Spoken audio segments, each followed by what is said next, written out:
Qibray tumani Oktyabrda 5 sotiklik, 6 sotik bo'lgan 5 xonadan iborat uy sotuvga chiqdi. Bu yoqdan Chinoatdan keluvdi-da 100 metr o'ngga kirgan edi. 6 xonadan iborat uyimiz. Katta ko'chadan 200 metr kirgan edi. Mana shu xonadon 5 ta xonadan iborat. 6 sotik joyimiz sotuvga chiqdi. Mana bu yoqda 4 xona uyligi bor.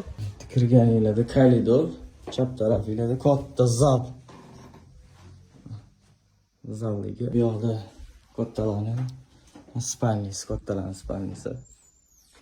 Bu xonamiz mana diski qilib qo'yishgan ekan, chiroyli qilib diski. O'rta remontlari o'rta holda. Qo'limiz mevali daraxtlar kelgan. Bu tarafda oshxonaligi narxini 85 ming deyapti, tasdiqda kelishtirib berdilar. Yangi qurilgan ekan bu, hali uncha ishlari bitmagan ekan oshxona. Bu yoqda allarimiz. O'rnini kladovka qilib qo'yishgan ekan. Manzirangizni Qibray tumani Oktyabr Brotada.